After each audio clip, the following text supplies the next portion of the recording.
Time to build this thing.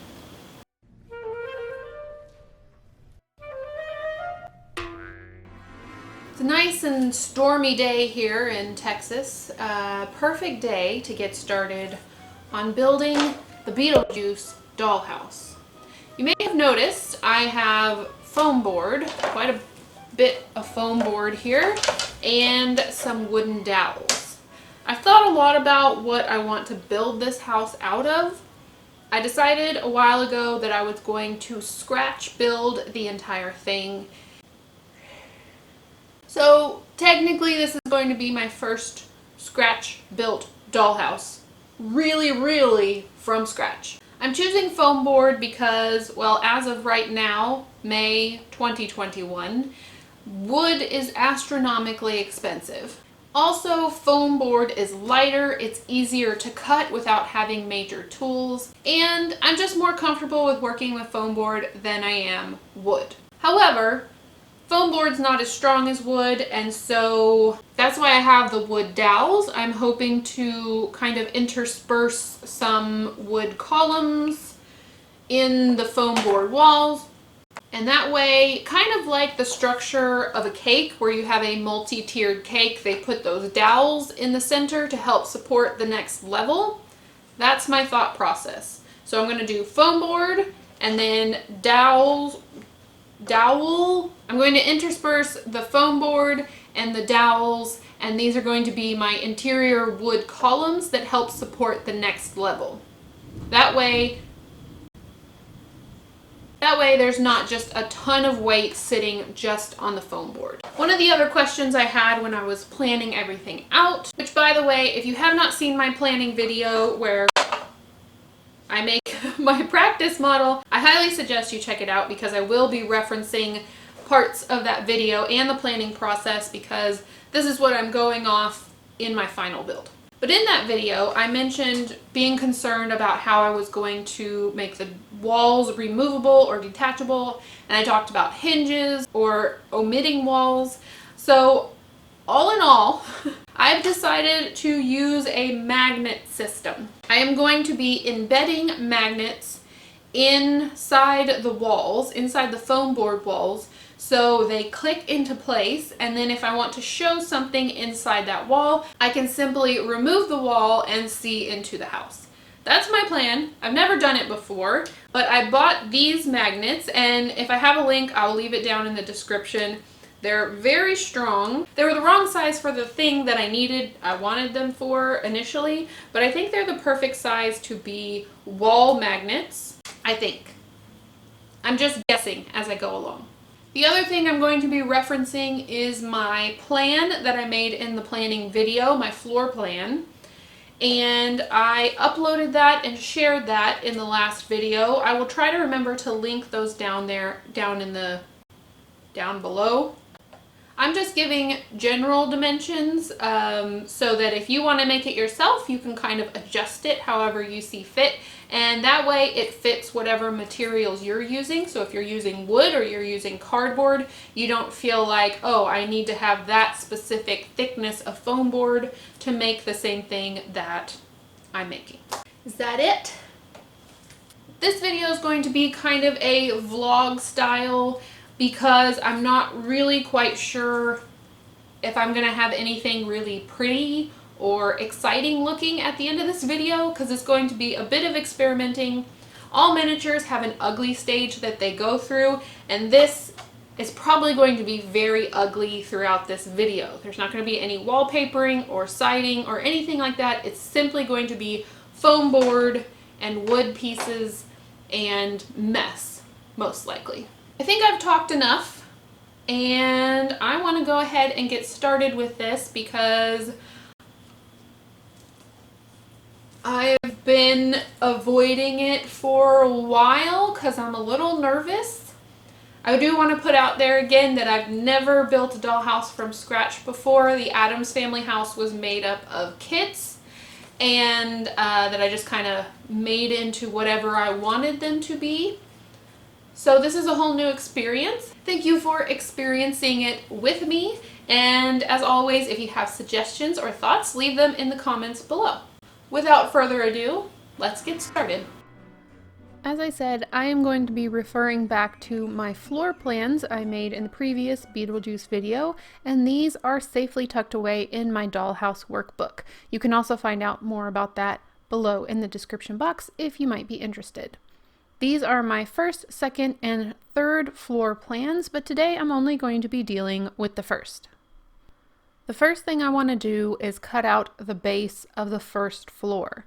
To do this, I'm going to simply be counting the boxes on my plan. Each box equals 1 inch, which makes this pretty easy to map out. Before I start adding any of the intricacies, which is the weird shape that makes up this base, I'm going to make the extreme width and the extreme depth of the project. This means I'm using a very sharp craft knife to cut out the square that encompasses everything. From that point, it's going to be a lot easier for me to draw out the insets and all the different shapes that make up this base piece. Keep in mind that I am not trashing these pieces that are coming out of the cuts that I'm making. These are going to be set aside so that eventually I can make furniture or additions to the walls, and so nothing's going to waste, it's just going into a scrap pile. I noted earlier that I'm using a sharp craft knife for this, and the reason I said that is because when it comes to foam, you're going to have to change your blade a lot. It does dull really quickly, and once it starts to dull, it will start tearing at the edges of your foam board. So what you see here is a very sharp knife cutting through foam board, and also make sure you're being careful with where you store this and keep it away from children and pets. You'll also notice that I'm cutting twice. The first time is going through the first layer of the paper that covers the foam, and then the second is going all the way through the foam and through the bottom layer of paper.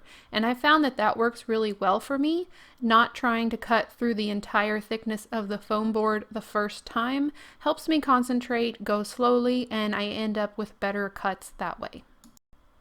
I'm not using a ruler here for these cuts because I feel pretty confident with a craft knife as I've been using it for a long time, but if you feel less confident or have just started using one, using a ruler helps so much get those cuts the way you want them to look. Now that I've meticulously cut out the bottom floor or base, I am going to glue it to another piece of foam board. The reason for this is it's going to give it a double thickness, so it'll be stronger, and it will also take care of this slight warp that is happening in the foam board.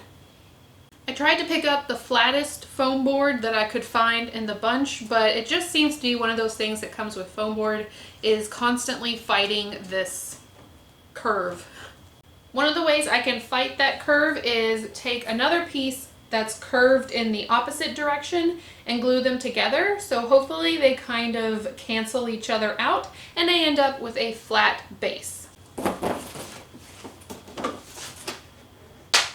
What I'm going to do is line this up in the corner and then glue it down, put something extremely heavy on top so that the glue has plenty of time to take hold and hopefully hold everything flat.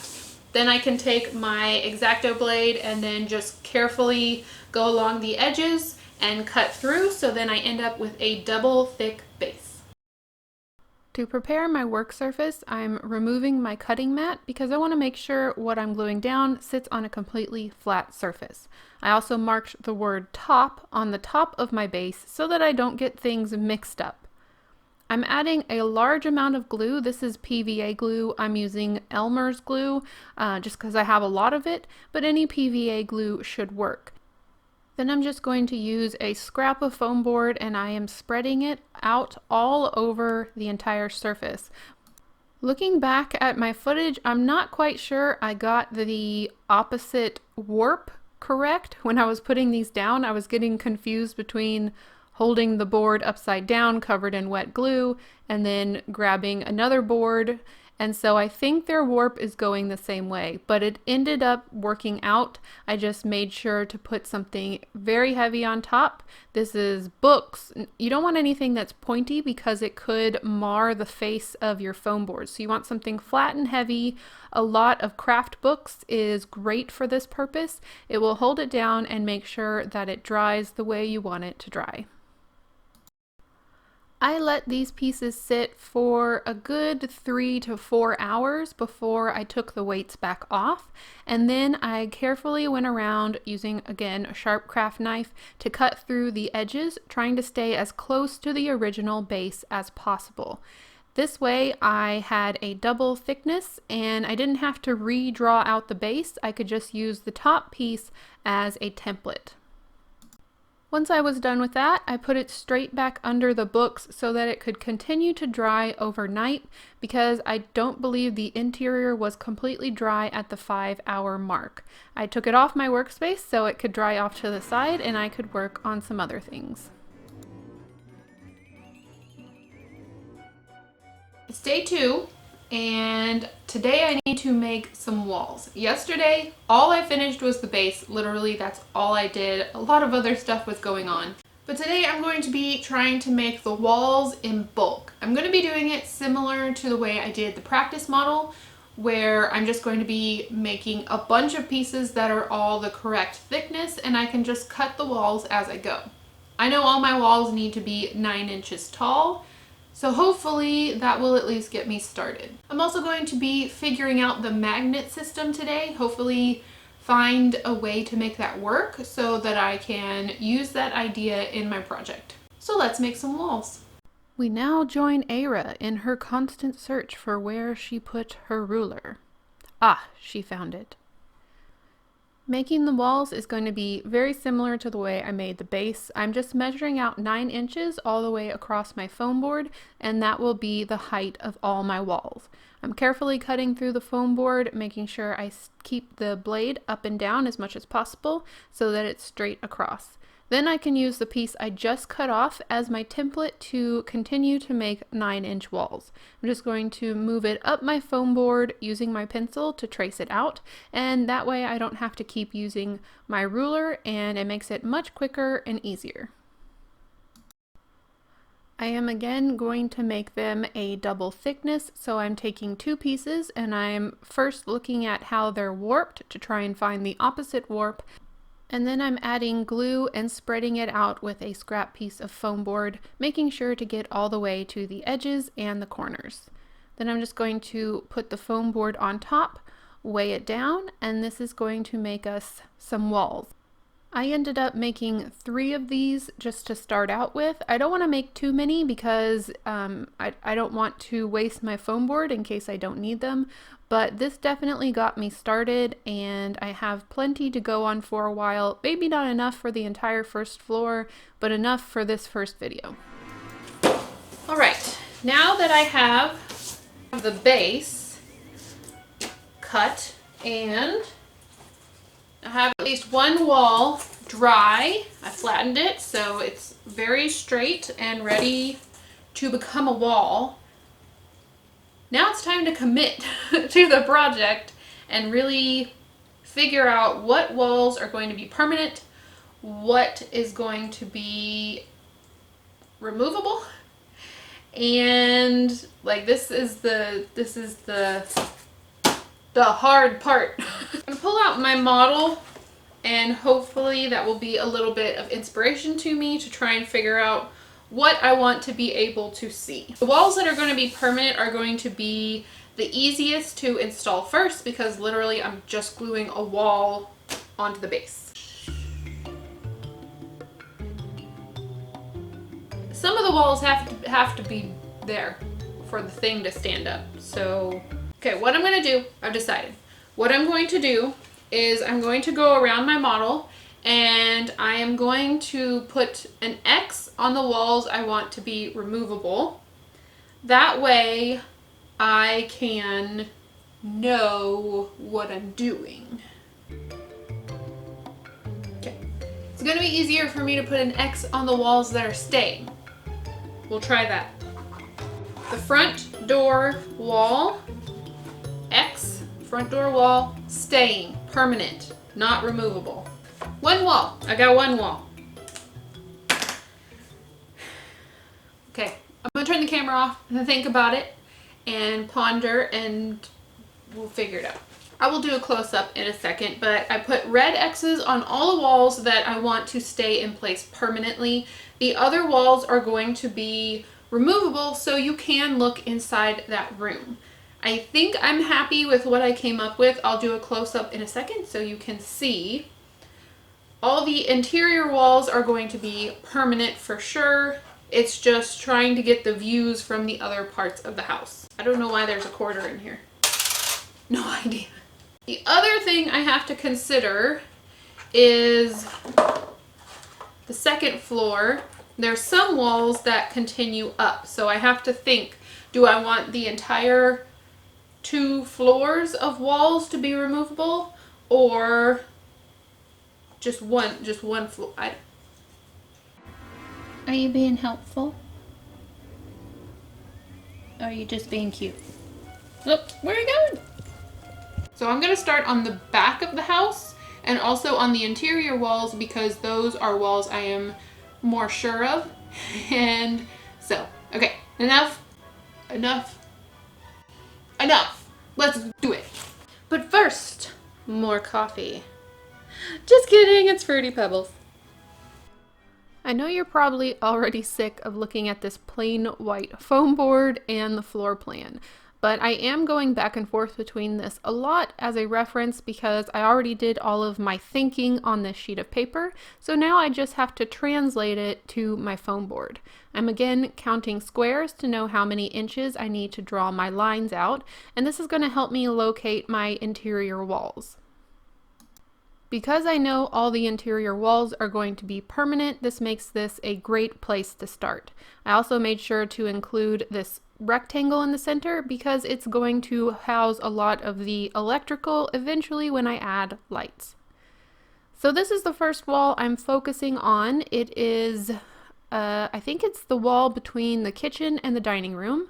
I'm marking out how long it needs to be on the foam board, but then I am going to subtract 2 thicknesses of this wood dowel and then cut the foam board there. That's because each end of the wall I'm going to attach one of these dowels. This goes back to what I said in the beginning about making everything a little bit stronger with the dowels. And I did want to show you I can cut through these with my easy cutter tool that I use all the time. The method I use is I just continually turn it, making deeper and deeper cuts on all the sides until it eventually goes through.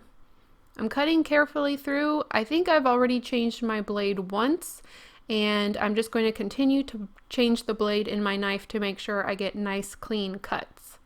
Here you can see the dowels on either side of the wall, and then I'm going to double check that I still have the correct length for the interior wall by putting it back on my base.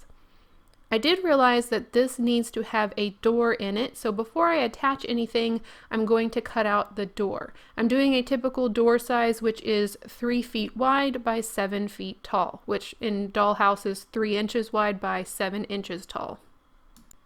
I'm going to be using a hot glue gun to initially attach these to the sides of the walls. And thank you for the few of you that suggested a precision glue gun. I am really enjoying this one. The glue takes hold pretty quickly, so I'm definitely making sure I'm lining it up as well as I can and that it is even on the top and bottom. Now that it's complete, I can add it onto my base. I'm first sanding the top of the foam board because it's shiny and that could resist some glue, and sanding it down is going to give it more of a tooth for it to grab onto. I'm using this Fabrifix glue and the hot glue all together. The Fabrifix is going to hold over time and the hot glue is going to help hold right away. So I'm putting the hot glue on last in just a couple spots so that as I lay down my wall, the hot glue takes hold and holds it in place, and the Fabrifix, which takes longer to dry, is held in place. Continuing around the corner, this is going to be the wall that's between the dining room and the sitting room area. I'm only adding a wood dowel to one side because it's going to butt up against the wood dowel that's on the other wall. This also is a very unique wall in the Beetlejuice house because it has these little half walls on the side, and then I will have to make some decorative pieces that go in between the half wall and the ceiling area. I'm adding on my one dowel, sanding the base, so again I have a good area for it to glue onto, and then adding my Fabrifix and the hot glue. You may have noticed I'm also using my 1, 2, 3 blocks to help hold up the walls as they're drying. The hot glue helps on the base, but it doesn't help keep them upright. I also added one more exterior wall off camera, and so now we have a 3-sided room. And that one wall is really giving me Iron Man vibes, just the shape of it. The first room of the Beetlejuice Dollhouse is now standing. Well, at least it has 3 walls that are standing. And this is the area of the house where there's like a little pass-through, and it has some decorative posts right here, so I'm gonna have to make those later. Right now I'm just trying to make the solid areas that are the walls. And then this is the area where you would walk through to the kitchen. So I'm pretty happy with that, but now I get to do some experiments with magnet walls, because according to my plan here, this is going to be a removable magnet wall. So now I get to play with that and figure out how that's going to work. But yay for standing walls! That's so exciting!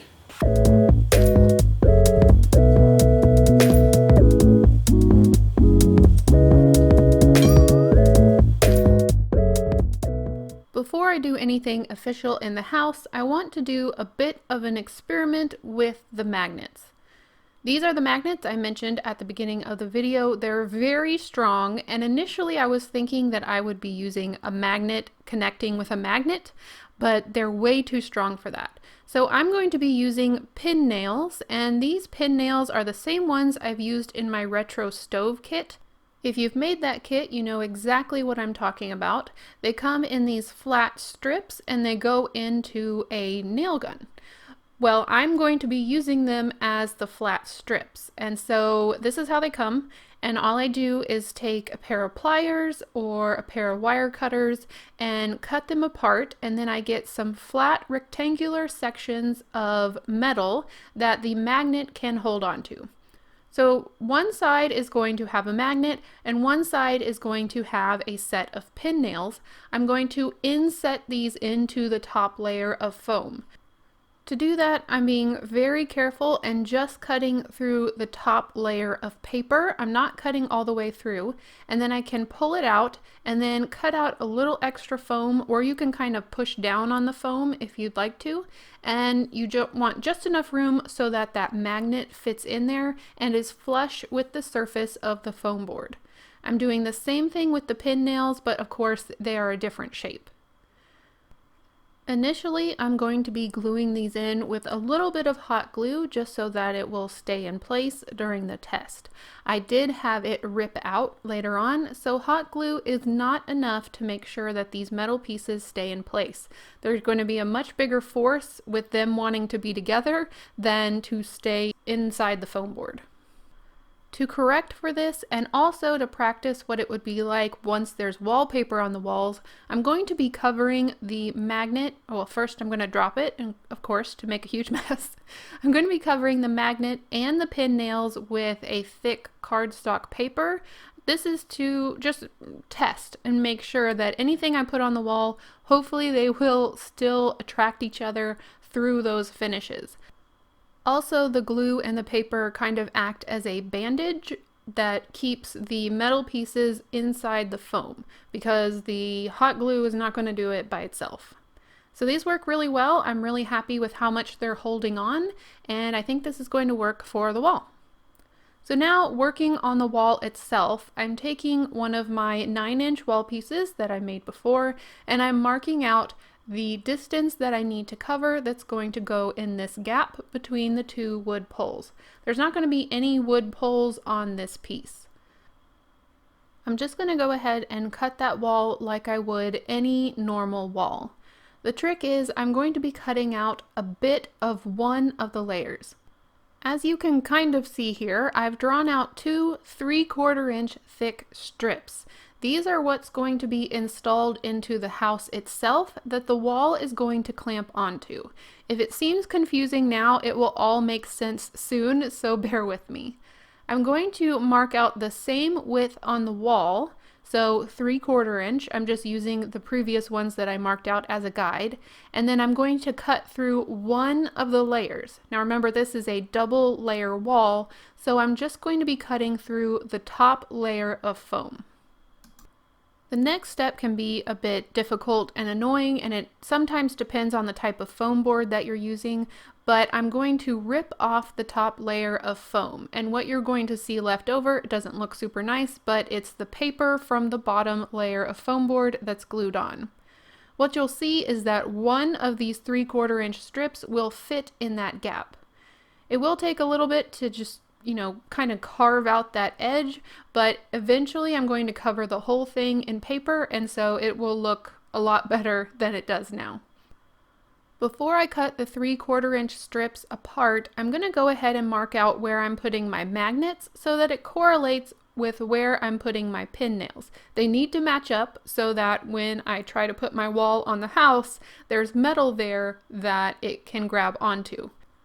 I'm measuring 1 inch up from the bottom and 1 inch down from the top, and that's going to be the center point of where my magnet is going to be on my wall and where my pin nail is going to be on my 3/4 inch pieces. I'm not quite sure what to call them. I'll call them wings, the wall wings. I'm cutting them off now that I have them located. They are not covered with paper yet, but I did find again that they pulled out of the foam board. But as you can see, those little pieces fit in the gaps where we removed the other foam board really well, and this is exactly what I want. Before attaching it to the house, I am going to go ahead and put those pieces of paper because I don't want to have to mess with that or worry about the pin nails or the magnets pulling out of the wall once everything's glued in. For now, I'm just using some really thin printer paper because when I add the wallpaper, I don't want to add too much paper on top and then it being too thick for the magnet to grab hold to the metal through. I'm covering up both the magnets and the pin nails. So once those are done, they are ready to go into the house. Again, I'm using a combination of the Fabri-Tac and some hot glue, and I'm attaching those little wing pieces to the inside edge of the wood, leaving a gap for the outside edge foam board of the wall. Hopefully when I do the close-up, you will see how that works. The inside thinner piece of foam board fits in between the wings, and then voila, you have a wall. It is now day 3.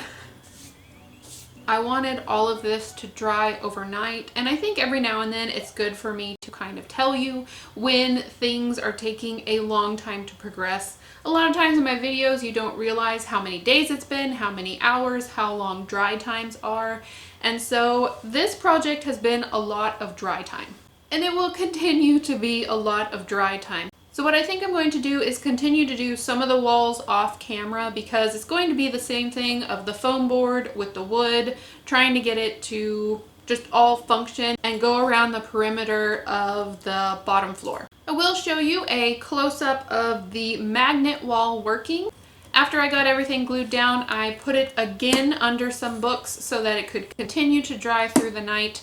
If I have any inclination in my head that something may still be in the process of drying, I'm going to make sure that it is under something heavy so that it stays as flat as possible. So basically 3 days worth of work gave me one room. I will say in the background I've also been working on a new item for my shop, And I never talk about this, but I have another channel that's all about the kits that I create. It's basically instructional videos, but if you like watching miniatures go together, you may also enjoy it. I'll link it down in the description box below if you want to check out my other channel. But I just put out a video there this week, and sometimes that also takes time.